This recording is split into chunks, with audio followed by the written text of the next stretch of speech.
Well, the martinis have been shaken. The cufflinks are linked. The oil has been changed in the Aston Martin. The woman we just met 5 minutes ago has been liquored up and is now in a precarious. No, that's the other podcast that I do. Yeah. Hello and welcome to the last ever episode of the Movie Men podcast.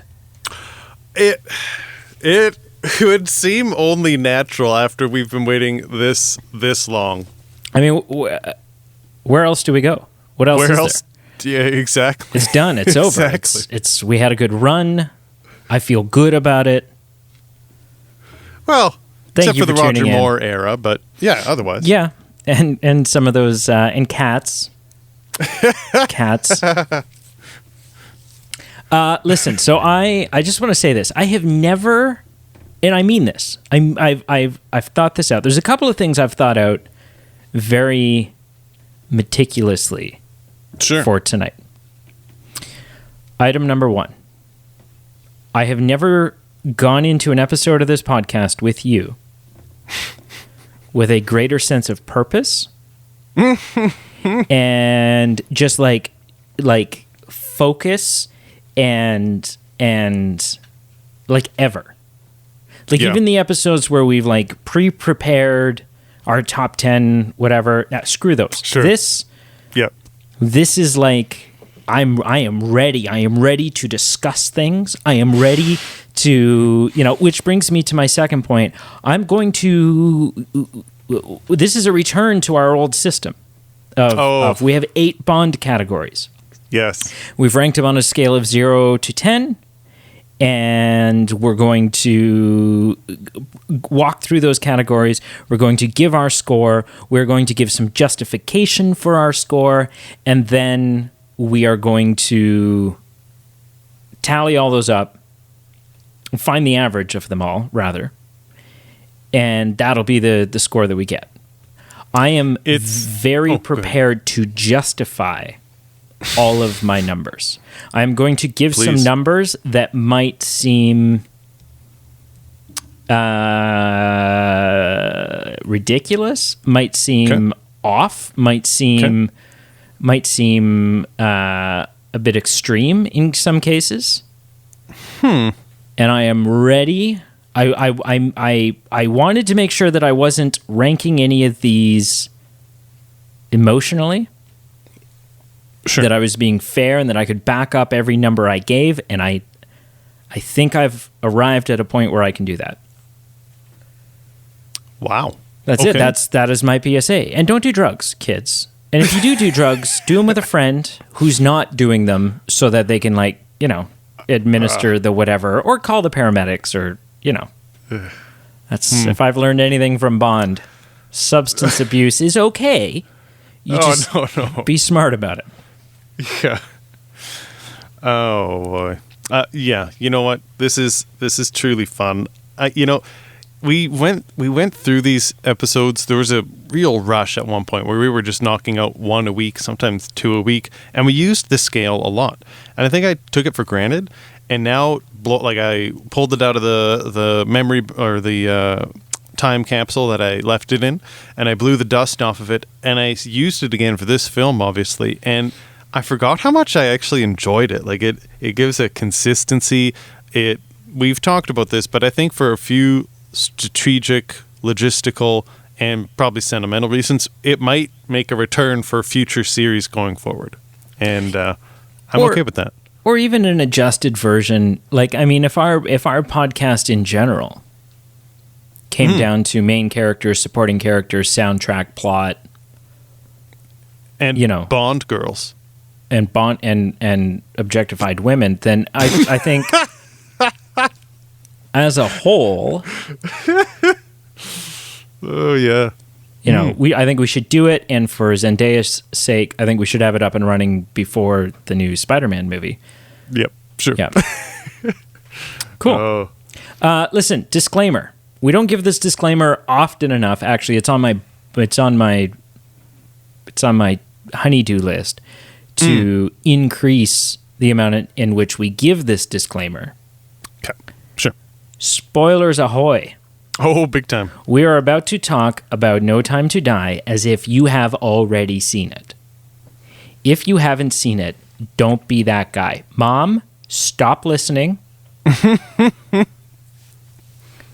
Go watch all the... you know what? Just the Daniel Craig ones, although there will be some fun references that you're going to miss.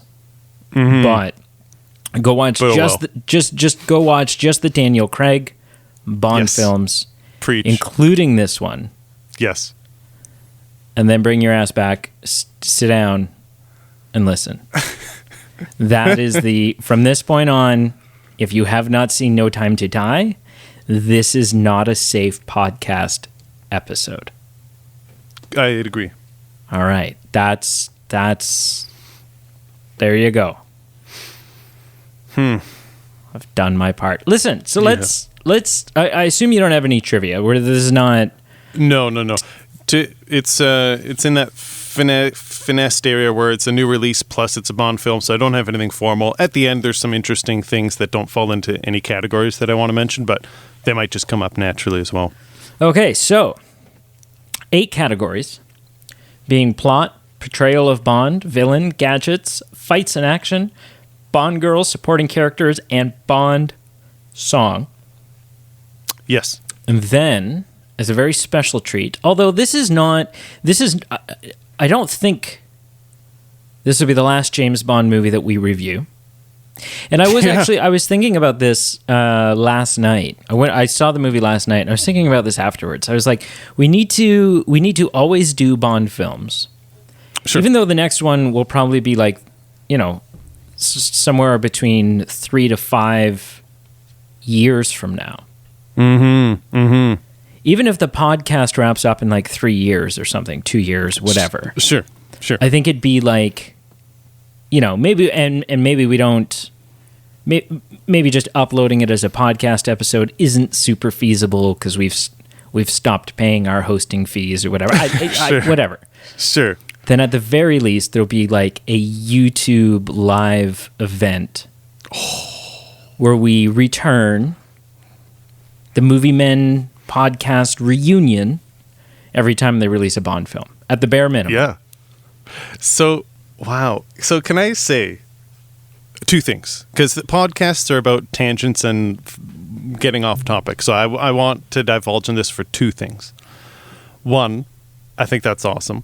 And who would have, when we were sitting down at the whiteboard planning this out, who would have thought that the binding grounding of our relationship going forward would have been James Bond? But here we are. Had you said to me in the spring of 2019, sure, let's build our podcast on the foundation of misogyny, I don't know. I don't know that I would have continued. I think maybe I would have said, "Hey, we have some back to the drawing board to do here." But here we are. Nonetheless. The other thing, for some reason, when you were talking about, you were just going on this path of we don't even have to release it, or we don't have to do this, we don't have to do that. I got a mental image of not knowing exactly where you were going with Bond and whatnot. I thought you were gonna have some type of mental image where you were gonna go to a cafe in Florence and you could see me across at a different table, and we wouldn't even have to say anything to each other. We would just nod at each other and know that the other was okay or something. But yeah, little Dark Knight because reference. Moving forward, as everyone knows, moving forward you can only view Bond films in Florence. So when a new one comes out, naturally, we'll both be there. I just got that image of Alfred from The Dark Knight Rises, and I don't know. Anyway. Yeah, glorious. Okay, let's do this. You ready? Do you want? I hope so. I think historically I went first, but I'm open to. Nope. I would prefer you go first. Historically, you've always gone first. I went first for Casino Royale because that is my pride and joy. But the other 25 that we did, and now the 26, I would be okay with you going first. Okay. All right. Category number 1. Plot. Okay. I gave plot Okay. a 9. 9 out of 10. That's high. Wow. It is high. You know what? Everything from... I guess plot encompasses everything from giving him a child. Yeah. Which, it took 26 Bond films to give him a kid, but here we are. Finally happened. He was just super lucky, and we know that he had sex with at least 26 women prior to now, and it wasn't until sleeping with the daughter of the enemy that he bore a child.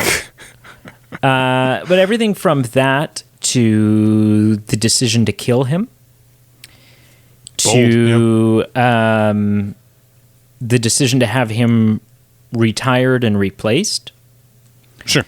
to having ultimately so much of what's going on falling on an internal F up that M foolishly... He had an Iron Man. He had an Iron Man Ultron moment. You know, he saw a suit of armor around the world, and he went for it, and didn't check it. There was no accountability because he didn't check in with anyone else, and and shit ensued. The reason it's not a 10, so knocked down from 10, is, and this is something that I mentioned to you a couple days ago, that I had heard about the film. And it rang true when I watched it, unfortunately. And that is, initially we understand Rami Malek's motivation in that it's revenge against Blofeld. He's bitter, he's upset, he's going to take out Blofeld. So then he does.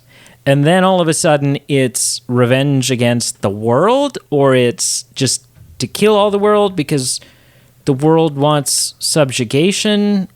But it at no point does the film explain to us the motivation behind his end game. Right. You know, like, at best you could say, well, he's just a maniac. He's just a homicidal maniac. That, at best. Sure. He's just after power. And it's like, well, but I don't know. This seems like more than just after power. And so that's the one thing. That is the one thing that knocked it down for me. Everything else, like him dying, you know what? I knew that he was going to die. Oh, really? Okay. Yep. From the moment, not going into the movie, from the moment that he, as soon as he puts him on the boat and he kisses Madeline and puts his sweater around his daughter, I knew it. I knew, and he says, I need to finish this for us. I knew he wasn't going to see them again. And I like wept. I was his death and the goodbye and the, like, you know, which was such an inverse reaction to, like, had Roger Moore's Bond died, I would have stood up, I would have cheered, I would have, you know, but I was sitting there and I was like really sad about this. Yeah. So anyways, from start to finish, for the plot, I give it a 9 out of 10. It's great, except, you know, one minute detail that could have been explained away. Just have a monologue.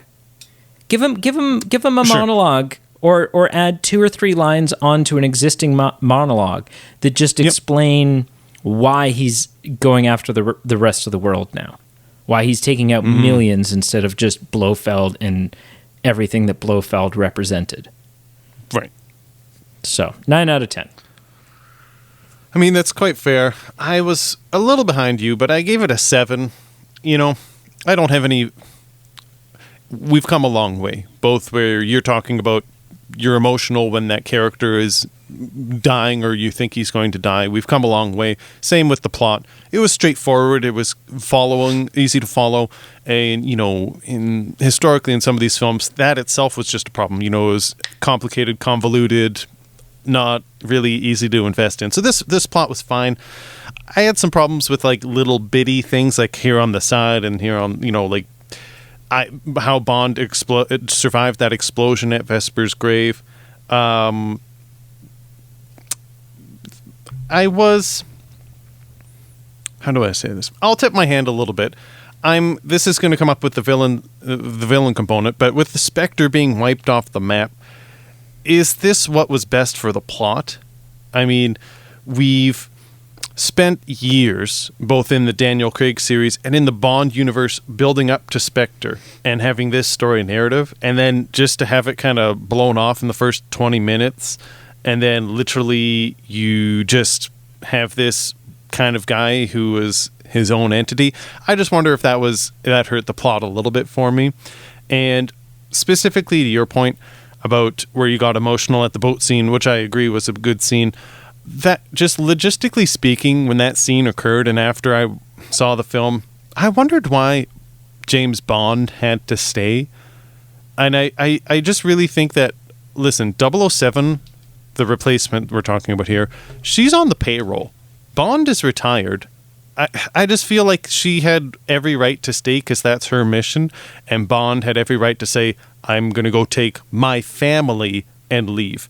But obviously, from a story narrative, they wanted to go for a far richer ending, but that just bothered me a little bit.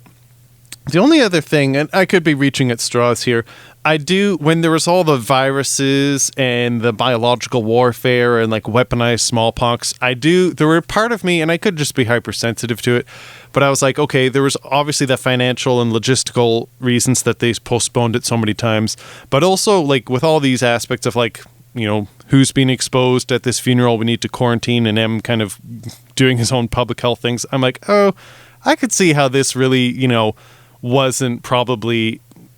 It just rang a little bit true to the world event that we just had as far as having a pandemic, I guess is what I'm trying to say. But yeah, 7 out of 10. I think that was, you know, they started shooting this long before. Oh, 100%. Like it is phenomenally bizarre coincidence that it would have been filmed and ready to go so long before even COVID was a thing. But yeah. Okay. So, category 2. Portrayal of Bond. Listen, I gave it a 10. Whoa. Everything from his quirkiness. I mean, it's Daniel Craig, who of course has been my favorite Bond. Yep. And just the level of emotion that we see in him this time around. His connection to his daughter, his struggle to, like, the little monologue, not even a monologue, but the little I miss you that he gives at Vesper's grave. He just, you know, and then the fury in him when he believed that Madeline betrayed him. Mm-hmm. My favorite line of the movie, and maybe this is jumping the gun on your honorary category of one-liners. Sure. But I don't think it's not a one-liner, because there's definitely some cheesy Bond one-liners in this film. Oh, yeah. But this is more just a great line, I think. It's at the beginning when he gets back to the hotel, and he's in the car, and he believes that Madeline has betrayed him, and they both get in the car, and she says, I've got something to tell you. There's something I need to tell you. And he just in this, I am so sick of this shit. I've been betrayed again. I'm tired. I'm done. He just says, yeah, I bet you do. And it was just so, it was such a great line. It made me so happy. Yeah. So I gave him a 10 out of 10. I think he was fantastically emotional, as well as being just a smart ass. Like when he's reinstated as a 00 agent, and he's kind of playing on the new 007's nerves a little bit, where he goes Right. into M's office and he's like, "Oh, does that bother you?" And like just stuff like that was so brilliant. And just the fact that, there hasn't been another Bond, even Pierce Brosnan's, who you and I both enjoyed more or less. Yeah. There hasn't been another Bond or actor who played Bond that could have elicited such an emotional response in their death. Yes. Who made us care that way. Yep. And so that's, I think just, I don't think this is the first time I've given Daniel Craig a 10 in this category either. But yeah, just 10 out of 10. Excellent portrayal of Bond. Basically, a 10 out of 10 in this just means I can't think of anything I would have had him do differently. There was there was no moment where I thought, that's annoying, or nah, I don't like that. It was good through and through. Right. That was a follow-up question. I was curious if you had given him a 10 before, but interesting. I think so. I also gave it a 10, and for context, the only other time I gave a 10 was for Casino Royale. He came close, 9s a couple other times, but this was a 10. I loved the Vesper tie-in, even just with her theme music playing when he was like acknowledging his own emotions, and he said, I miss you. And, it's just so well done. And, just professing love for someone in Madeline. And, you said he was witty, he was funny when he needed to be. The way they wrote it in, he was never petty about having his 007 status removed. Like, he was kind of irked a little bit. I retired. Yeah, and like I was like, oh no, are we going to go down a bit of a tired story path of like him trying to one up each other and like trying to prove something? And to his credit, he didn't. Like, he was very like, whatever, it is what it is. And you could tell she was at first maybe a little bit threatened, and it was fine, and it was resolved through the end. And I'm glad that as a character they didn't make him petty about it. Daddy Bond, first time Bond dying, yeah. First times for everything. And yeah, you hit the nail on the head. It's never been done before, and I don't think it could have ever really been done before with the same emotional result, just the way it is. I will say I'm okay with redefining an outdated womanizing Bond and seeing a new side of Bond that we saw. I'm very okay with that. I think I'm less okay, and this could kind of go into plot, but I'm putting it here. I'm less okay changing the vibe and the tone that the movie has at the conclusion of the film that I expect with this type of action-y film. And it's just so different. Even in Casino Royale, when he has his heart ripped out, it ends with a moment that you just end up like fist pumping and like throwing something in the air and, being excited. And this one just went with a different tone of let's go with the emotionally charged ending, and it's a very different ending that you walk out of the theater with. And those films have a place. I'm not saying they don't. I'm just saying with an action-y James Bond film, I think I just prefer something a little bit more upbeat. But okay, yeah, interesting. This is not trivia per se. It's just interesting facts. Daniel Craig, as anyone who can do the math, had a 15-year span, which is wild. Like, it's hard to believe Casino Royale is 15 years old. 2006. Oy. But this is an interesting thing. So, age of James Bond when when the actor last portrayed James Bond. So the eldest was Roger Moore at 57. Second was Sean Connery at 54. In Never Say Never Again. Yeah, I believe so. Okay. And the final, or like the third eldest, is Daniel Craig at 51. He's up there. Yeah. But he But- also doesn't, he never looked, which is nuts because it means he was 36. 38. It's been 15 years. Yeah. He's how old now? 50. It's either 51 or 53.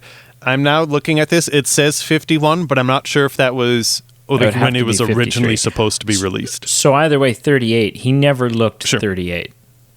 Yeah. Like he always looked, he doesn't look much older than he looked 15 years ago, and he never looked as young as he actually was. If Right. that makes sense. So let me say what I feel and tell me if this is what you're saying or not. I look back at Casino Royale and I go, what a baby. And when I look at it, it's like, oh, he's actually 38. Like, he's not a baby. Maybe I'm saying the complete opposite of what you just said. Oh, I think you're saying the complete opposite. I'm saying I feel like he started the series looking like he was 45, and now he's ended it looking like he's 46. A little bit older. Sure. Little He bit. doesn't look drastically different. No. He looks good. He does.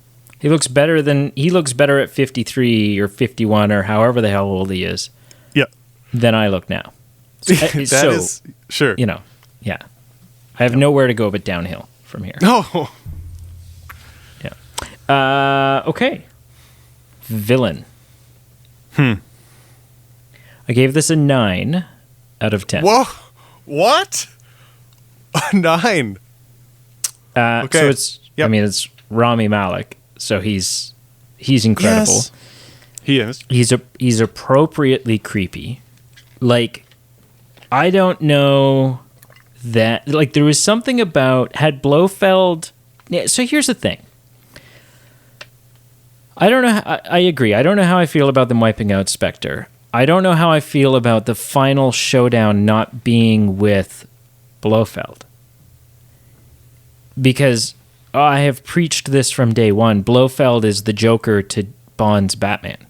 Like, he is the beginning and the end of Bond villains. So that's, that's fine, whatever. But I don't know if you look at every other villain that we've had in the Daniel Craig library, his rogues gallery, if you will. I don't know that I can think of another one that would have elicited the same degree of discomfort in me while holding Bond's daughter as Rami Malek did. Just his not all there, elegant but creepy, it was so good. The reason it's not a 10. Did you not, from the trailer and the marketing for this film, believe that maybe he would wear that mask more than once in the whole damn film? Sure. I was like, this is your creepy gimmick, man. You're the Phantom of the freaking Opera here. Yeah, that's true. And he wears it, and we never even see him wearing the mask when it's like in that iconic broken look while he's conscious. He's like laying there like knocked out. And that's it. And then it like fades out. Or he like picks her up out of the water and shit like that. But then but that's it.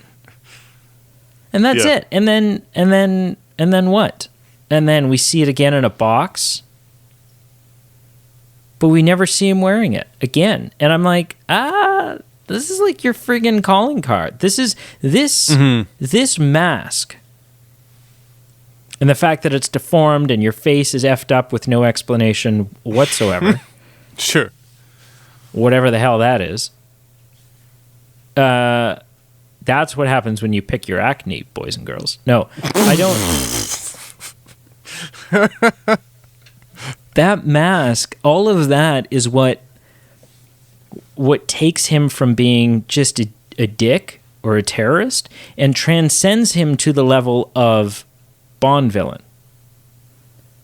And he had it in a box like a totem The only reason he kept on to it all those years was so that he could hand it to Madeline and be like, remember me? And guess who I am? I could have just told you, but I showed you the box instead. And that's it. And that was the only purpose. That was the only character or development or whatever you have that this mask got. So that's the reason it wasn't a 10 for me. It's so solid, but missed opportunity with that mask. I think you make a good point. I never thought of that, but I think you're right. It changes it from just a bad person or rotten scumbag to being a villain, which is the whole point of these films, is to have like an arch nemesis. Yeah, I think it would have been great if he had worn that mask. Might have even increased his score a little bit. I went down a little bit hard. I gave him a 5 out of 10. I didn't think he's the worst. I don't think he's great. So he landed somewhere right in the middle. You know, I can't argue Rami Malek is a great actor. Are you a Rami Malek fan? I don't adore him. I appreciate him and I respect his work, but I'm not a fanboy per se. Oh, okay. Yeah, I am a fanboy. So that's fair. I think it comes down to, I just wonder, did we really need to see Safin? I mean, continue with the Blofeld Inspector storyline. You've spent the last 4 films since it was hinted at in Casino building this up and developing it. Continue that, and it seems more of a wholesome, like, complete, seamless story versus, like, Spectre just kind of getting hit by a bus and then we move on with this random thing. And I don't know how to say this. I think he's just a little bit of a... I can't say the word that I wrote on my computer, but he's just kind of like a whiny little loser, you know. And I think it comes down to you said this to me just at the end of the movie. We're just left to our own speculation on what his motives are or what his end game might have been. And I just go, okay, well, we had something that was well developed in Spectre. Maybe we should have just continued with that. So that being said, that's the negative. On the positive, I did like the old-timey feel that he brought to it. In that his scheme had this base where there were, I'll just call them minions, but people working in the trenches building his weapons. And there was a missile launch silo. It felt something very nostalgic that Sean Connery would have walked into in one of those classic films.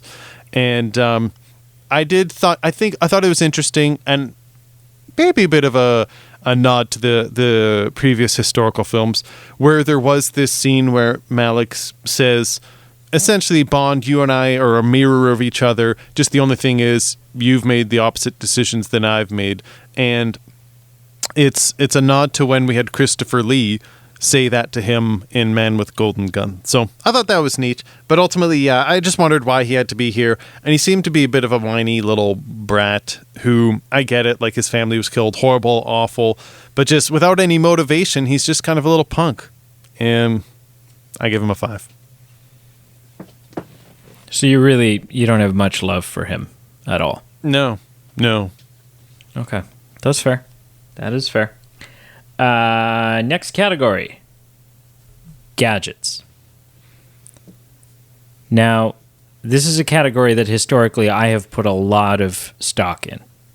Oh, big time. And this category is the MVP of this film. Oh, man. Wow, okay. This category easily, while I was sitting watching it,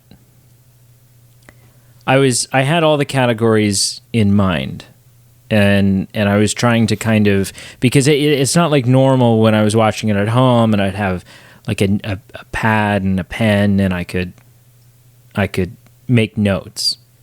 Sure. So I went into the movie with just these kind of thoughts in my head. By the time, so I gave Gadgets a 10 out of 10. You know, sitting there, it had already achieved a 9 out of 10 after the Aston Martin, the OG 60s Aston Martin car chase scene. You've got it dropping its caltrops. Is that, I think it's caltrops traps, caltraps, something. Smoke screen, the friggin' machine gun stuff. It like the start of this movie, or the first action sequence when they're in the car together. Because the Daniel Craig Bond films haven't been particularly gadget heavy, but and so they've sort of increasingly more and more become so. It was like so much of this film was like the filmmakers were. It was like a love letter to the audience saying, "We know what you've been waiting for, and we're going to give it to you." The car. 9 out of 10. Then what bumped it up, the three other super worth mentioning gadgets. One has got to be, two of them are Spectre gadgets, by the way.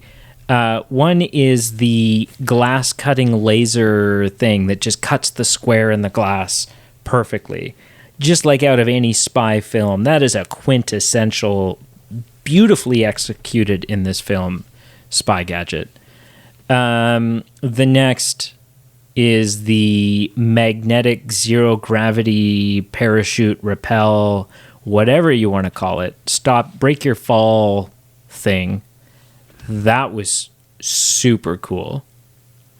And then finally, I mean, there's other cool tech throughout it, like Blofeld's eye. I mean, that's something you could only get in a Bond film. It would only be believable and beautifully so in a Bond film.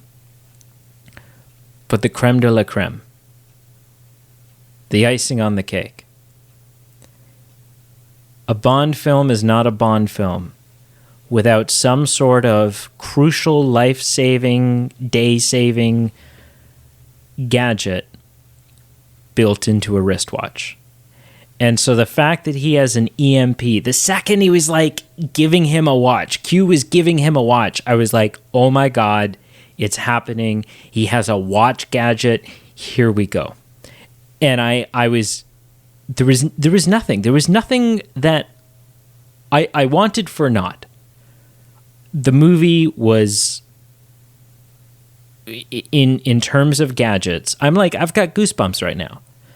In terms of gadgets, this movie is a 10 out of 10. What did you give it? I'm sitting here and I'm just kind of smiling. I do think it's funny how into it you are. I'm just not there. I'm looking back to the scores I gave the other films and I never gave it above an 8. And I'm just wondering what I would have needed to go higher than that. And I'm wondering if I was just being hypercritical. Because I do appreciate the gadgets in these films, but I think I'm just not as into it. But I would agree. I gave it a 7. So I'm not far away from you, obviously nowhere near as high, but it's close. It's in the good category. I loved the classic Aston Martin, amazing bulletproof smoke action sequence at the beginning. Obviously, I loved that. Loved the watch, the smart blood returning, the map, the stealth bird. I didn't dislike anything. I'm wondering if I could have just used more modern day Aston Martin time. I think the only time I gave gadgets higher was Casino Royale, and I think that was the only difference. In that film, it was almost like a character where he goes in it and he sees all the gadgets and he says, "Love you too, M," and it saves his life at a point. So, I think I'm not going hypercritical on this film. It was great. I just gave it a 7, and I think it just comes down to I don't love the gadgets as much. But I will say the magnet fall breaking gadget was pretty cool. Oh, yeah, absolutely. I feel like I drolled on about gadgets, and you just gave kind of a quick, yeah, they were, whatever. Yeah, I mean, I think, again, it comes down to you should droll on about it because you are into it more. And I'm just like, yeah, they were fine. I think that's just a mirror of our personalities. That's fair. All right. Fights in action. I gave Fights in Action a 9 out of 10. It's good. I don't have any complaints about the fights and the action in this.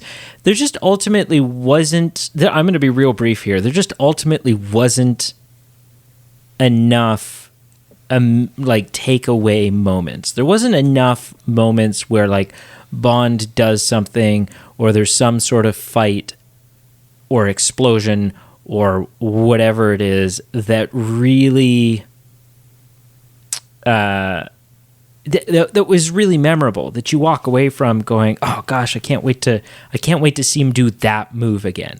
I can't wait. That was a true James Bond level move that he just pulled there. There's some definitely some cool stuff with him ducking in behind the concrete support and dodging the car. We saw that in the trailer. Jumping off the side of the bridge, holding onto the cable. We saw that in the trailer. That stuff's really cool. And there is cool stuff throughout, certainly. There wasn't, and none of it was bad. None of it was like, this is gratuitous, this is stupid, I don't want this. It was all good, and I'm not a big action film person, but there wasn't enough, holy shit, what a thing that just happened moments for me. So I gave it only a 9 out of 10. That's fair. I'm in the same boat. I was a shade behind you, so I gave it an 8 out of 10. And I'd mirror pretty much what you say, because I gave Casino Royale a 10 out of 10. And I remember I've seen Casino Royale numerous times, and it had been a while since I had seen it when we watched and reviewed it. But there were certain action sequences where it might have been the parkour one, but other ones as well, where I paused the television and looked at my wife, and I took a deep breath, and I went, wow, I forgot, just as a visceral experience, how awesome this was, but also just from a filmmaking perspective, that they were able to do this and cut it in a way that had that influence on me. So I was 10 out of 10. The next closest to a 10 was Spectre, where it wasn't quite that good, but it was a 9 because there were times where I could feel my pulse elevating during certain action sequences with drum beats going, and it got the juices flowing. This one, it wasn't bad, but I think with you, there wasn't a whole lot to take away from. There wasn't any problems, any faults. It just wasn't good enough to be a 9 or a 10. Had the great killer interaction sequences, like you said, jumping off the bridge, motorbike propelling him up to another level. Great. My only one flaw, there was just a sequence where they left Madeline's home and they were being pursued by I think it was at least one, but maybe 2 helicopters and all these vehicles. And just the fact that they were able to evade that and get to the woods, I kind of just scratched my head and I'm like, really? They evaded all those things? I mean, ultimately they didn't because the action continued, but I just thought that was a little fishy that they even made it that far. So ultimately, 8 out of 10. Not the best, but solid. I mean, he's James freaking Bond. What more do you want? I know, but. Okay, Bond girl. This has been a plagued category. Because I'm not sure that either you or I, correct me if I'm wrong, I'm not sure you or I have ever given a score higher than we gave Honey Rider at the beginning of and I don't remember what score that is. I just remember that every Bond girl has fallen short of Honey Rider.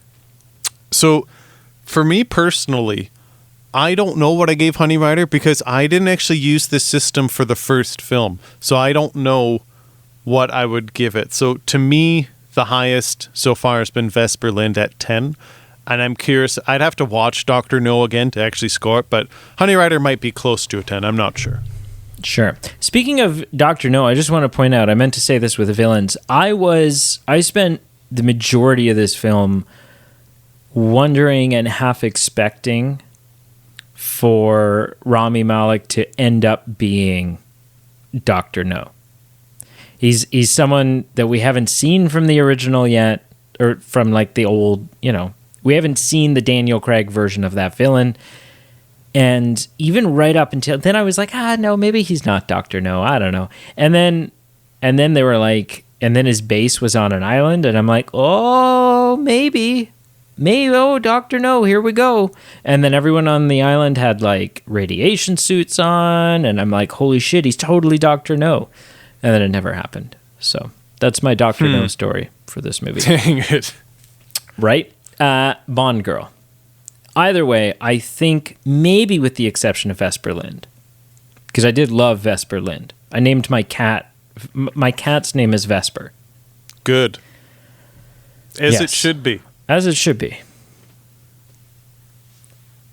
And aside from that, Honey Rider has been the measuring stick for all Bond girls, and all Bond girls have fallen short of that mark. I give Madeline Swan a 10 out of 10. And I don't know how you couldn't. I mean, she didn't betray him. She has secrets. Everybody does. She didn't actually betray him. She is Bond's true love, arguably more so than Vesper Lind was. And she's the mother of Bond's child. Like, she's not just a throwaway. You know, she's a carryover from the last film, obviously, because she's Mr. White's daughter. I just, I don't know. Madeline Swan is my Bond girl. Moving forward, I mean, she's not. I wish she's not mine, but like, you know what I mean. I don't have like visitation rights or anything with. I don't even know the actress's name, so I can't be that.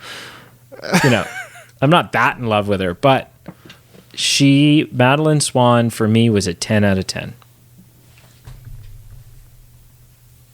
I'm wondering if I've gone a bit too hard on the grading scale, but I gave her a 7. Ouch. I will say, in films past, it was slightly annoying where there would be multiple quote-unquote Bond girls, and it was like, okay, from a story perspective, this is complicated. From a rating perspective, which one do I rank here? So it was nice, and for multiple reasons, more so for the story, but it was nice that there was just one clear Bond woman, no longer multiples to choose from. Was raised by a friend of the show, Dave, about a previous rendition of Bond and Bond Girl. This Bond girl wanted to marry James. So for that, maybe her score was elevated. I was honestly almost going to give her a 6. I bumped it to a 7 because I said, hey, they used the M word. They wanted to get married. She had one heck of a trigger finger when she was 7 or however old she was in that flashback. But yeah, I think it's just Honey Rider, Vesper Lind are just right there for me. And she was respectable, that is Madeline, but not quite high enough or good enough to be an 8 or a 9 or a 10. Wow. Okay. Yeah, I mean, he said he says I love you too. That moment gave me chills. I know. So, okay. If we had seen this together and you had said some of these things while I was ranking it, I might have been convinced to bump it to an 8, but I'm comfortable with the 7. The one thing I'll say, this is just on the topic of Bond girls, Vesper Lind's age, obviously for anyone who can do math, is revealed. She's kind of in the 22 or 23-year-old range when she passed away. Oh, don't do it. What? You're going to comment on the inappropriate age difference between Madeline and Bond? Between Vesper and Bond. Oh, okay. Because Madeline's pretty young, too. I mean, there's still quite an age gap there. Maybe. I can't comment on that. What I will say is the only thing... Daniel Craig, if you kind of calculate his age in Casino Royale, the actor, and Vesper's age, so he would have been around 38 at Casino Royale. She was 22 or 23. That's not horrible. I feel like it was way more queasy in the Roger Moore days and in some of the days past. So I don't think that's that bad. What I will comment on, though, is that Vesper Lind was 22 or 23. I'm not sure if it's impressive or improbable, but she was in charge of being responsible for hundreds of millions of dollars for the Treasury Department at the age of 22 or 23. Like, how? Okay, I don't think it's fair for you to push your insecurities about what you've achieved in your life at your age onto Vesper Lind. But here we are. The Roger Moore thing was totally like, hey, sweetheart, when you're done studying for your SATs there, you mind coming and swapping over daddy's oxygen tank? Because it was like, now that I know that he was 57, so pushing 60, in hindsight, I could be wrong, but it did feel like there was like 20-year-old, maybe 30-year-old girls of interest. And I mean, when it's like 30 plus years, it's like, okay, maybe, who am I to say, but maybe. How much do you have to get paid as a Bond girl actress to get naked and romp around with a wrinkly old leather sack like Roger Moore? Maybe they used a stunt double. Who knows? For who? For him or for her? For him. Oh, okay. Even then, I don't know. Like, why? But I do. The age difference has bothered me in the past, and I did in this one. I noticed the age difference between Bond and Madeline. But I was like, you know what? I found it more endearing and charming than anything else. I thought to myself, oh, okay, you know what? Age is just a number. They love each other. And she gave birth to his kid and yada, yada, yada. It didn't bother me. Didn't bother me at all this time. I think it doesn't bother me.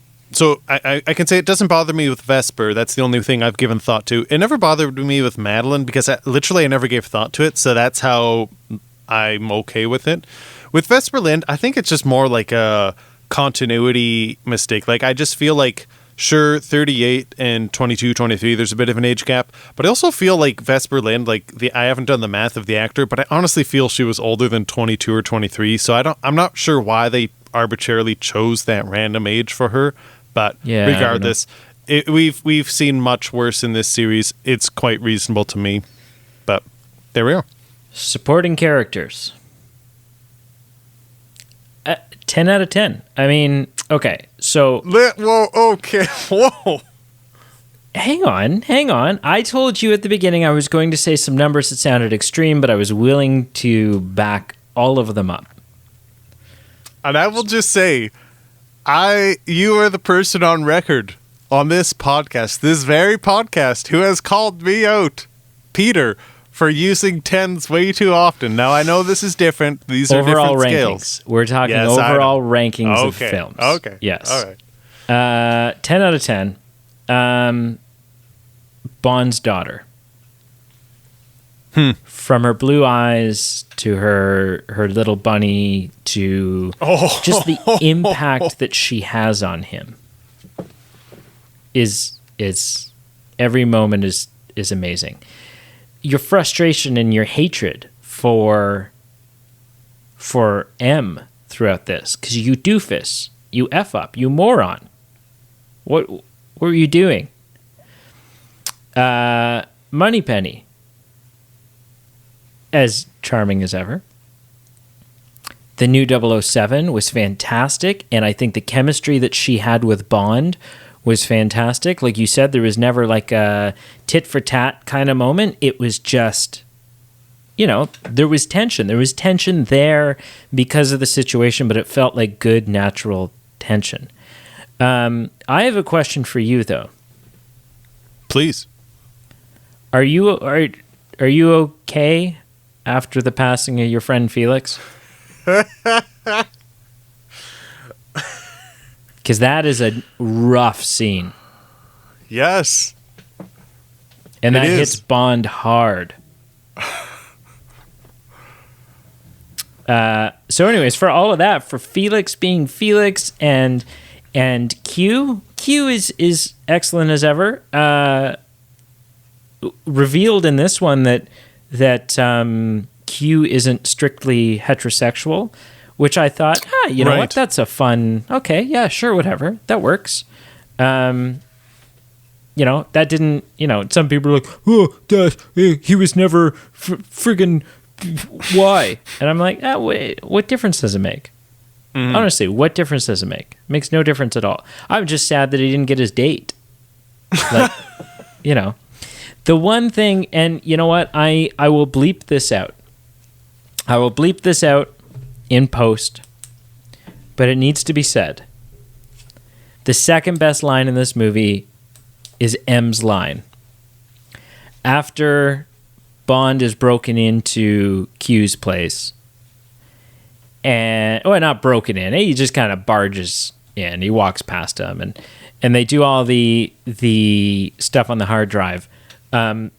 Shortly after that, or immediately after that, we see Bond have a scene with M, and he lets something slip. He talks about like, oh, you know, we discovered something, or yada yada, and M looks at him and goes, "We."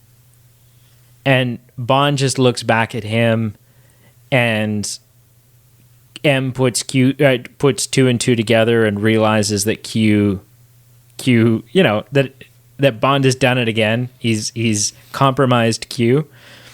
And I'll bleep this out, but M just saying, "Oh, for sakes."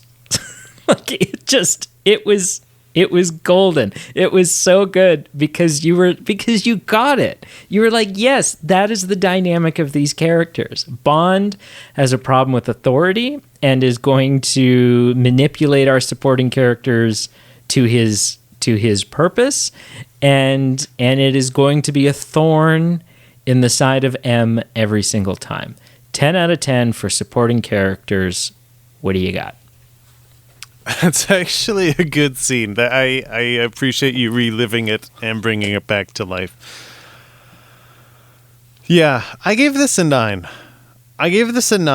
Which is I've never gone higher than a 9. I'm looking back. I gave 9 to Spectre, 9 to Skyfall. I think it comes down to that the characters I liked, I just wish they were here longer and a little bit more relevant appearances throughout the film. So specifically to Felix and Moneypenny. You hit the nail on the head. Man, like, how far have we come with Felix Leiter? When I remember crying my eyes out when we were talking about it in Goldfinger. Like, Felix Leiter was this kind of old bloke who was at a KFC, and like the villain had like 10 legs up on him, and he was just kind of a dud. And I just love Felix now. I've loved him since Casino, and it was great that I'm so happy he was back. But it was heartbreaking to see him go. And just from a story perspective, I wish he was here longer because I appreciate the chemistry he has with James Bond. But I did miss him. And I kind of forgot that he had been gone for 2 films. But yeah, you know, we've got Mr. Gas Leak himself, M. I don't even know her name, but this is my biggest job chick was funny. Creepy-eyed blonde guy who was with Felix, played the part well as a creep. But you hit the nail on the head. How far have we come that a supporting character is Bond's daughter? And you hit it. The bunny was just, oof. Just when he goes back for it, he finds it. Yeah, I think a 9 out of 10. I think it is close to a 10. I think I may be just being a little biased too because I'm sad about Felix dying that I can't give it a 10. Of note, the first time this is that the movie features Q, Felix Leiter, Miss Moneypenny, and M since License to Kill in 1989. So almost a bit over 30 years absence. So that's interesting. But a 9, a strong 9. Huh. Okay. Final official category. Bond song. Now this Billie Eilish song, No Time to Die, came out like a year ago. Like we've heard this song. I've heard it multiple times. I don't know about you. Surprisingly, I gave every effort to not hear it. And I am very proud to say, and I feel like this is giving it the fairest chance, the first time I heard it was when I saw the film. Nice. Okay, so I gave it a 7 out of 10, which is the lowest category I give something in this film. I like the song. I thought that the song felt like a James Bond song. It has that espionage twang that I've referenced in the past. What knocked it down for me, though, was the actual sequence. There's some cool elements in this sequence, but instead, like previous sequences that we've watched have felt like something. This one felt like just a collection of fun ideas that were all kind of haphazardly stitched together.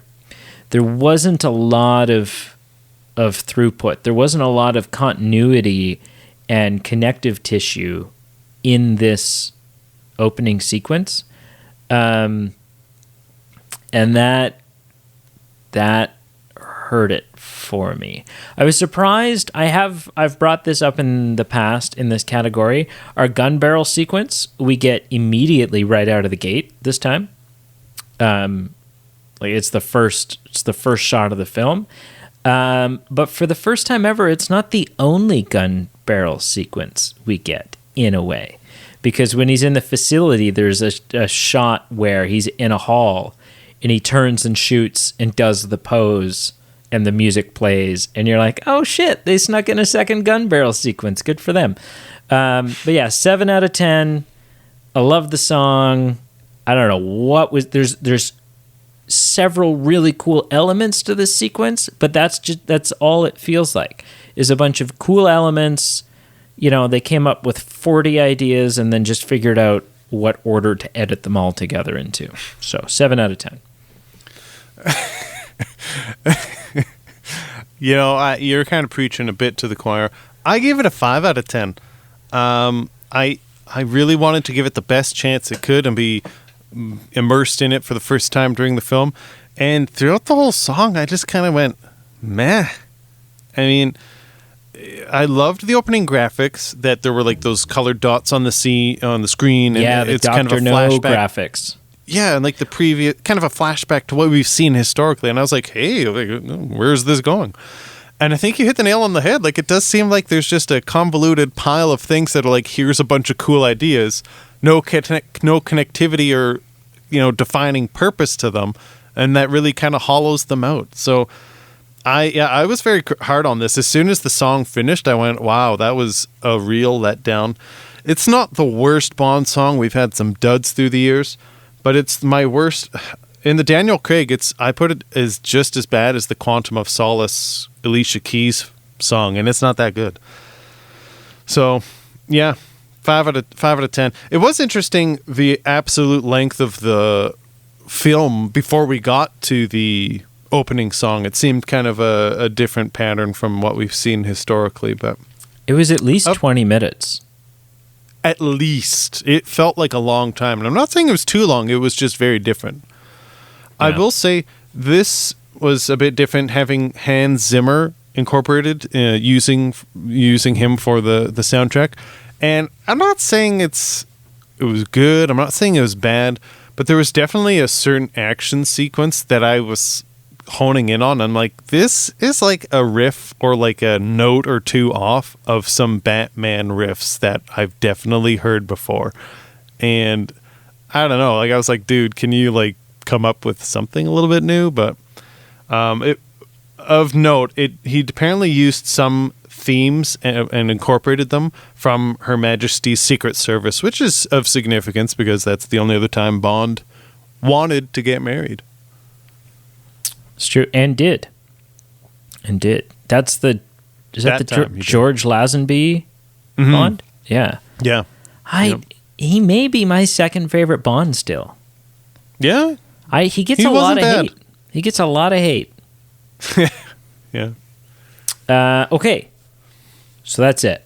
Which means it's time to tally up our scores. Wait. We got to do the one-liners. Right. Okay. There's only one that pops into my mind. Sure. But let me know what you got. Okay. So to me, there's two. The biggest home run was at the end. I think this might be the one you're thinking of, when he used his watch and he's talking to Q over the phone, and Q asks what happened, and he said, I showed someone your watch, Q. Really blew their mind. Yeah. And the other one, kind of very second place, but it was at the beginning. I think it must have been the same character when he fights and he's talking about it afterwards, and he says it was an eye-opening experience when the glass eye was rolling down the sidewalk. This isn't a one-liner, but I don't know where else to throw it in. It's kind of an homage. Did you catch the homage to the originals when Bond is leaving M's office and he throws his visitor pass and does a 2-pointer right into the garbage? Right. Yeah. That was, I felt like that was an homage to him throwing the hat and it landing perfectly on the same room, same skill set, different object. Okay. So, we're going to tally up our scores. We're going to reveal our scores, but I don't want you to tell me yet where that fits in the overall Bond list, because as I said in the beginning, although we'll be back for more Bond, believe you me, we will be back for more Bond. This is kind of the closing of a chapter in a lot of ways. We did Bond because of this film. Yes. And so it seems appropriate to at least rank our list as it stands so far, worst to best. So that's what we're going to do. But if I take all my scores and I tally them up, 007 No Time to Die, the 392nd 007 film that we have reviewed. It's too bad we don't have a drum roll sound effect on the... The closest... Well, let me... This is not a drum roll, but it'll lead up to it.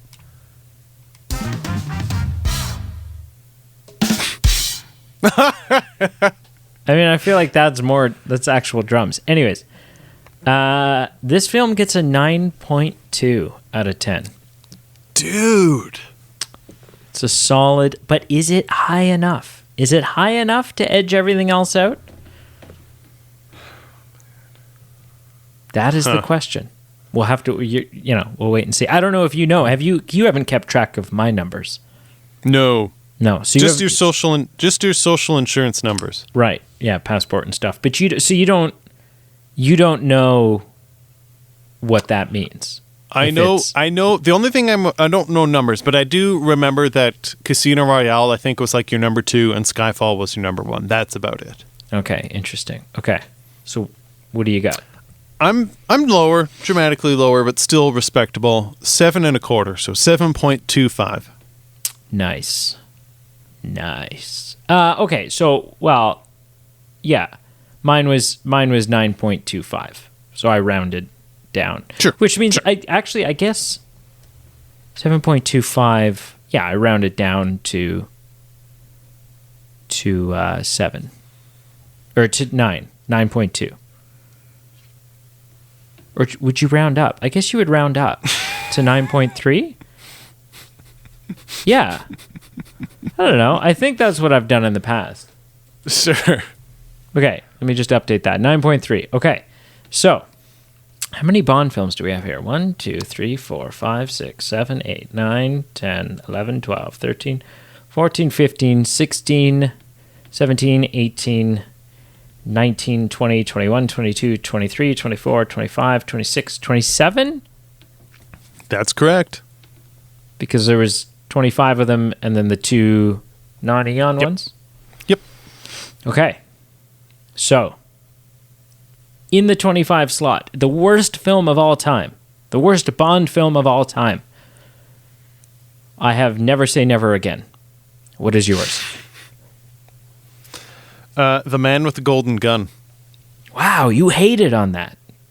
Yeah. So that was with I gave that a 3 out of 10. What'd you give yours? 3.3. Okay, see, so I hated mine more than you hated yours. That's just to be... the next worst Bond film, For Your Eyes Only, with a 3.5. Oh, wow. I went Octopussy with 3.8. Wow, okay. The next worst Bond film, with a 4 out of 10, A View to Kill. I went The Spy Who Loved Me with 4.25. I wonder if any of ours will line up. I don't. The next worst one with a 4.6, Thunderball.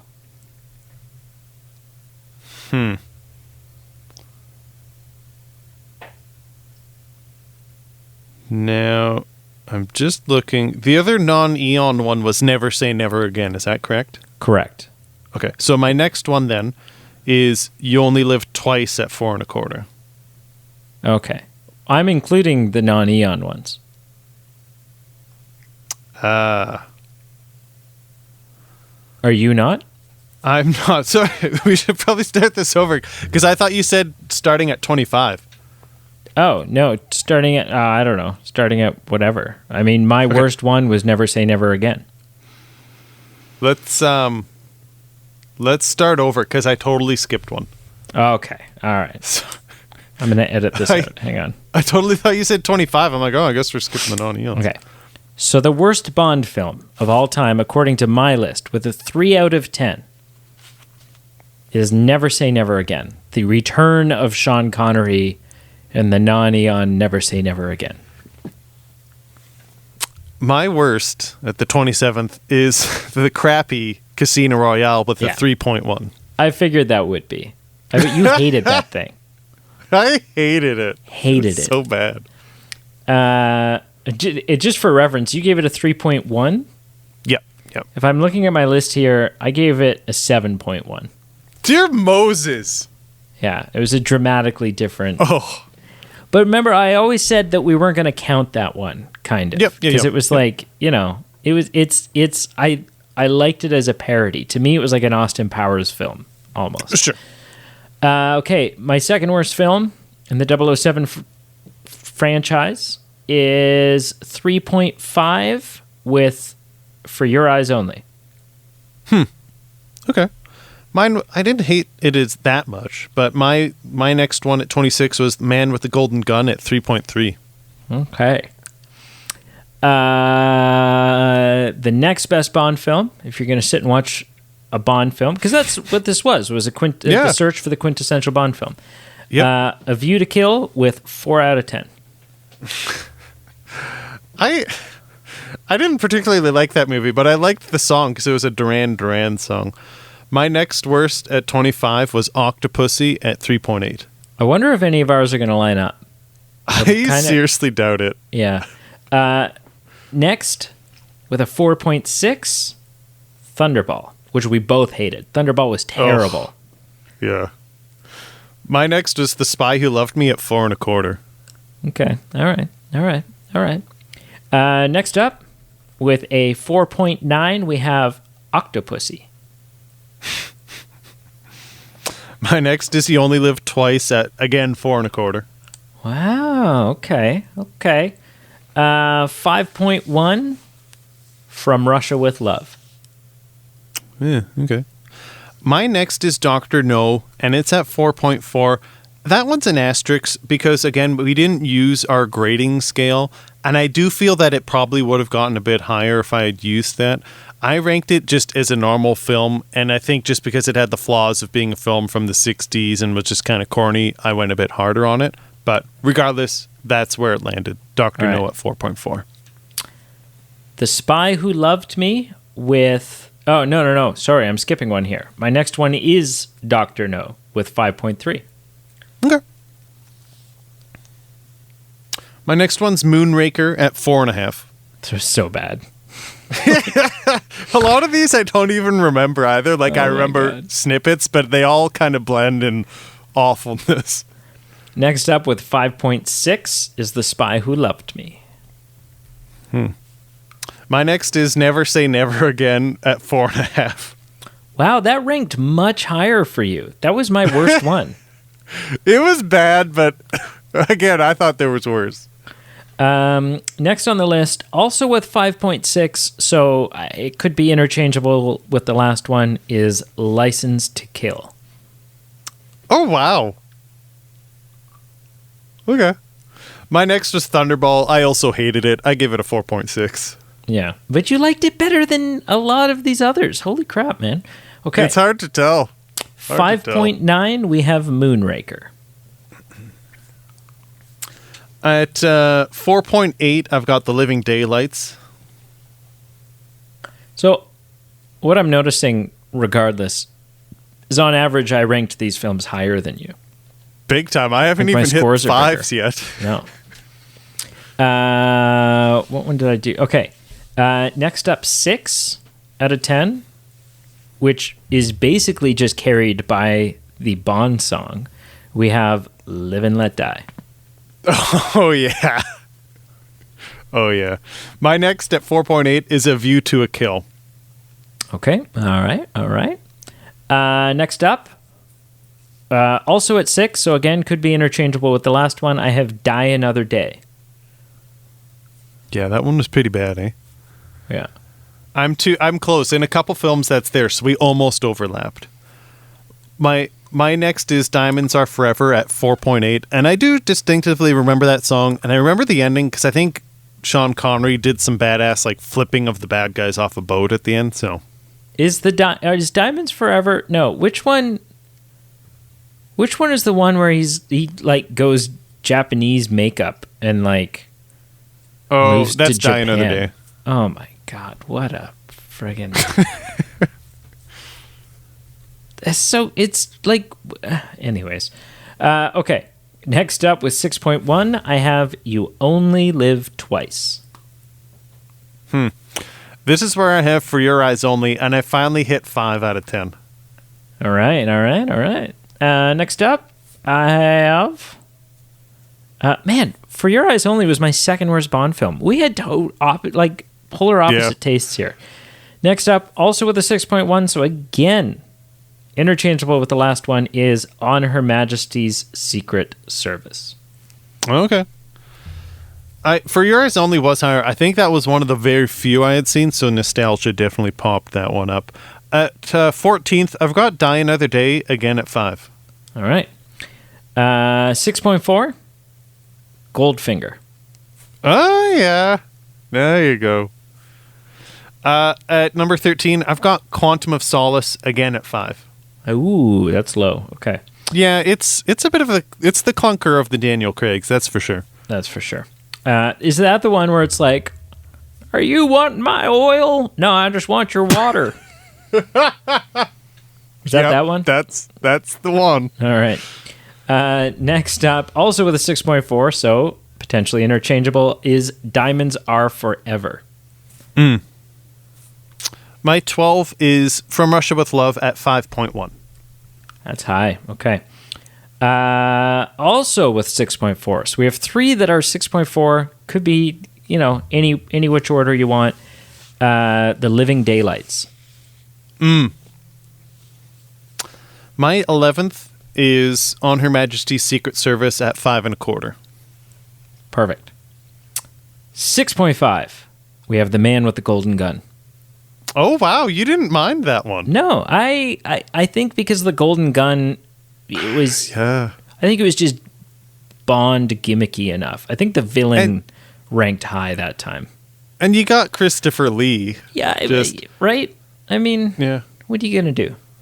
I mean, I gave it a 26, so that's what I did. But my 10th is The World Is Not Enough, and I gave it 5.3. Okay. 6.9, I have Quantum of Solace. At 9th, I've got GoldenEye, and I've got 5.5. 7 out of 10, I have The World Is Not Enough. Oh, wow. 8th, I've got Live and Let Die with a 5.6. 7.1, even though we said it doesn't count, is the Peter Sellers 1970s Casino Royale. Oh, boy. 7th place. At 5.75, I've got Tomorrow Never Dies. Oh, so close. With a 7.25, so 7.3, I've got Tomorrow Never Dies. Oh, shoot. 6th, I've got License to Kill with 5.8. Next up, 7.5, I have GoldenEye. Oh. So GoldenEye is great. GoldenEye is a great movie. It's nostalgic. Sean Bean dies. What a twist. What a... Who would have... You sit down and you're like, Sean Bean's in this. Holy shit, did they just kill Sean Bean? Who does that? Yeah. Everybody. All right. So we enter my top 5. I finally break past the 6 out of 10. I also go with Gold, but I go with Goldfinger with 6.5. Wow. Yeah, Goldfinger didn't, whatever. I mean, you got Felix Leiter at a KFC. What else do you need? It's true. That's a missed opportunity. They had what's his face? They had the Jason Alexander do those commercials. They should have had Felix Leiter in there. Number 4. Most quintessential Bond film of all time with a 7.6. Casino Royale. Oh, you dog.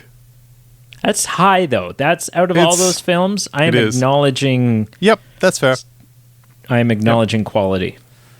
This might offend you. My 4th place of quintessential Bond film at 7.25 is No Time to Die.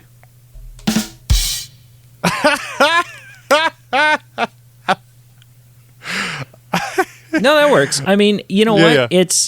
I think it's ironic. It's ironic in a way that I'll explain in a couple of minutes. Sure. I guess it's my turn. Okay, my number 3 most quintessential Bond film of all time. We have room for some overlap here. I doubt it, but there's potential. My number 3 best Bond film of all time with an 8.6, Spectre.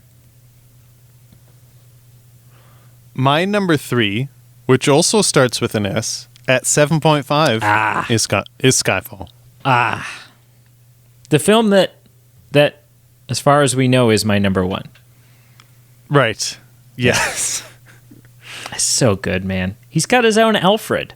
He's got his own Alfred Pennyworth. Like, it's just... And then M's death. That's right. Oh, God. The heart-wrenching Judi Dench. Oh, okay. Anyways. So it all comes down to this. The 2 films I have left to rank was the reigning champion, Skyfall, and the newly released No Time to Die. When I give you my number 2, I you feel will like know you my should number just 1. give me... Yeah, give me both. Give me both. In what order? 2, then 1. Okay. So my number 2 slot with a 9.1 is Skyfall, making No Time to Die with a 9.3 my quintessential Bond film with an asterisk. With an asterisk, because it is the quintessential Bond film, but only when it stands on the shoulders of the Daniel Craig Bond films that came before it. Their ability to build up emotion and attachment and just raise the stakes for this film is what gave it the potential to succeed and surpass expectations. There you have it. Screw you.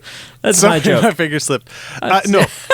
Quite honestly, So that's did mine. interesting. If you could see me right now, one finger just slipped and it's stuck in the up position. I don't know what's going on. So what I'll quickly say is that's fair. I disagree with you, as any human being would disagree and say that's not how I rank them. But what I do think is interesting is that you acknowledge that, say, hey, this is my favorite, but it's requiring this to happen and this to happen and this to happen. So it's on its own, it can't happen, but it needed these other films to build. So that's very fair. No surprises here. Spectre's my number 2, 8.5. And then, compared to some of the crap scores, I gave a resounding 9.3 for Casino Royale, which I think I should probably round up to a 10, but I won't. 9.3. So a couple interesting things. 3 things I want to say. One, both of our top-rated Bond film is at a score of 9.3. That's interesting. That is actually interesting. Our favorites and our fourth favorites are interchangeable. So my top favorite is No Time to Die. That's your fourth. Yep. Your top favorite is Casino Royale. That's my fourth. That's interesting. Neither here nor there. This is a search for the quintessential Bond film.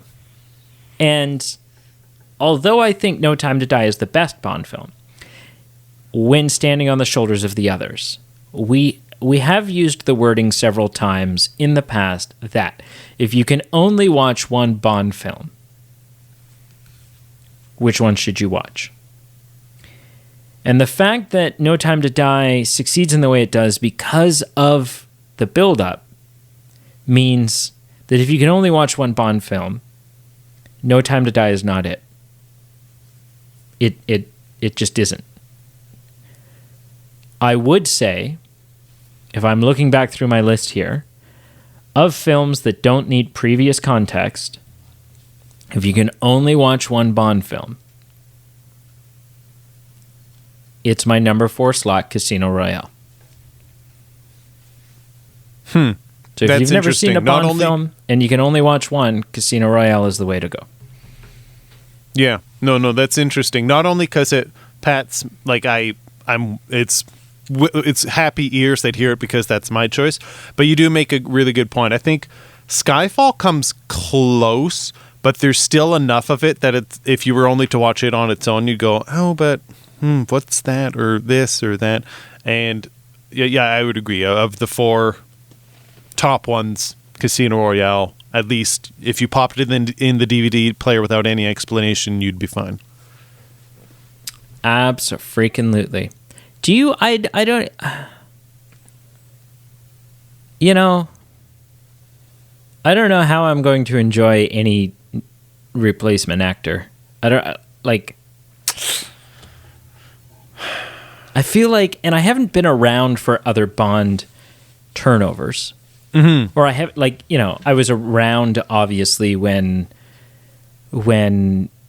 Pierce Brosnan retired or got the boot or whatever happened, and Daniel Craig, you know, a Daniel Craig Bond was born out of this new sort of Jason Bourne Mission Impossible era that we were living in. But I can't imagine that there's ever been a sense before of like, you know, it's interesting. There's no other character in history, the history of film, where the character is passed on and continued in this manner. And I also wonder if there's ever been a moment through Bond's history where it feels as appropriate to just say, that's it. Don't touch it. Leave it alone. Yeah. It's done. Don't try to restart. Because before it was just like, you know, he didn't die. I think him dying is a big part of that. I think the conclusion that they gave us, Bond has never gotten a bow tied on a film before. There's a pretty big bow tied on this film. Yeah. Yeah. And so now it just feels like it's done. That's an interesting point. You know, I don't, you know, aside from Leo, I guess, I don't know yes. who you get in there. And, you know. Yeah. What did you watch this week, sir? It'll be weird. Sorry, one last thing I just want to drop on. There were a lot. It's not as profound as what you just said, because you're quite right. It'll be weird. I guess it'll be like the whole remakes conversation where we'll just have to hold dear that we think maybe the series would be better suited to end now, but we'll just have to enjoy what comes next. This is less profound. There were a lot of connections in this film to On Her Majesty's Secret Service. Bond telling Swan, "We have all the time in the world," which is a famous line from On Her Majesty's Secret Service. Music themes from that film in the 60s were played throughout this film. Both movies deal with biological warfare. Both movies end downbeat compared to a typical Bond movie. And both involved a character dying as Bond prepares to start a new family life. And they both end with the same theme song. This one, I believe, was the Louis Armstrong original. On Her Majesty's Secret Service, if I read correctly, was a remake of that. But there were a lot of connective tissue to that other James Bond film, which was kind of the mirror of what kind of we saw today. Or Do you think that was No just Time to like? Die. Do you think that was just pure inspiration? Like the director just, maybe that's their favorite Bond film. You have to wonder. That's all I do. The only two things I'll wrap it on is the dots at the beginning were very much a throwback to Dr. No, the first Eon film, which obviously if you take out the two non-Eon, this is the 25th film. And how interesting is it that Daniel Craig both got the 50th anniversary of Bond and the 25th anniversary film? What a special character for how long he played it, how well he played it, and those milestones. And the only other thing, I just really want to watch Casino Royale now. Yeah, I could go for Casino Royale. The dots at the beginning of that sequence, that was one more reason why I was like, oh shit, Rami Malek is Dr. No. And they're alluding to that in the Yeah. I felt like that would have been awesome. I had every reason to believe that that's what was happening. Yeah. And it didn't. And that's fine. I just, Cool. What'd you watch? Did you watch anything this week? Mine is so brief. I didn't watch anything. I continued my journey in Lost, finished the 3rd season, so I'm half done the show. But that is it. I did not watch any feature films or anything else, so I will pass the baton back to you. What did you watch this week? Yes, Sir Pete. Forever the glutton of misery. When watching his television show Lost. Listen, I watched two films. I watched two films. I rewatched Black Widow. Oh, wow. Okay. Needed to get me a little David Harbour all up in this schism. And the other film I watched is a comedy that I don't go back to often enough. It's a comedy I adore. I think it's truly hilarious from start to finish. I don't think there's any joke that doesn't land. And that is the film Date Night with Steve Carell, Tina Fey, Mark Wahlberg, Bill Burr plays a cop. And something I didn't realize, because it's been a while since I watched the film, but when they first arrive at Mark Wahlberg's house, and he's has this Israeli girl in bed, and she comes down the stairs and she asks who Steve Carell and Tina Fey's character is, and kind of inquires are they going to have sex with us too? What's it's this funny comedic moment. That Israeli girl is a much lesser known Gal Gadot, who now, of course, everyone knows plays Wonder Woman. Interesting. Yeah, I was like, holy shit! Because clearly the last time I watched it was prior to any involvement of hers in the DCEU. So that was a fun little Easter egg for me, and that's it. That's what I watched. That's cool. And some more Friends, and some more Seinfeld, and some I've got some shows on the go. Do. Yeah. Everyone, when we did our top TV shows thing, I don't know if it was you or it was Emily, but someone threw forward the anecdote that potentially on average, Seinfeld may be actually revered as a greater show culturally and impact wise than Friends was. And was that you or was that Emily? I think Emily. Okay, doesn't sound like something you said. I think I said maybe How I Met Your Mother, to which I was like, that was said at the time, and that statement hasn't aged well. Right. I'm 5 or 6 episodes into Seinfeld, and so far it's pretty hit and miss. Where there'll be a good episode, and then there'll just be like a total stinker of an episode. And even the good episodes aren't great episodes. And it just Right. makes me wonder, because like, undoubtedly, like, I feel like it's really hard to argue against the fact that right out of the gate, from like the first opening scene of Friends, it's so funny and so well, so I don't know. I think Friends is still a far superior. I'm going to continue to watch Seinfeld because it's a Sure. 20-minute episode. It's easy to throw it on. Yep. Kind of I got 20 minutes to kill. What do you want to do? Okay, let's watch a Seinfeld. But I'm not loving it. So That's fair. yeah. That's fair. Wrap it up, sir. Wrap it up. Okay. Well, thank you so much for listening. Whether this is your first time with us because this is a new release, or you've I been hope here for not. all 27 episodes, or you've been here for more than that, thank you for joining us. Check out all the links below: Facebook, Instagram, Twitter. Follow us. Check out and join our Patreon. Thank you to all our Patreon supporters. Consider joining our Patreon to help us pay bills, and we're not living on a yacht somewhere. Like, it is literally just cost covering and growing the show. So check it out. And rate and review us positively wherever you can do so. We appreciate it. And until next time there's a Bond film, or the next time we can start up a new series, or until just next week where we review something that's not James Bond, we'll talk to you later. Do you think it's wise to pull back the illusion that we make enough on our Patreon to live on a yacht? I mean, I feel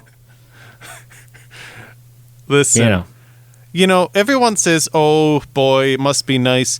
But man, the motion sickness, it's sure, I got to quit my job and I eat caviar all day, but the motion sickness is just as bad as the plight of life. So, and ultimately a waterbed would have been a shit ton cheaper. yeah, right. Same effect, just a lot cheaper.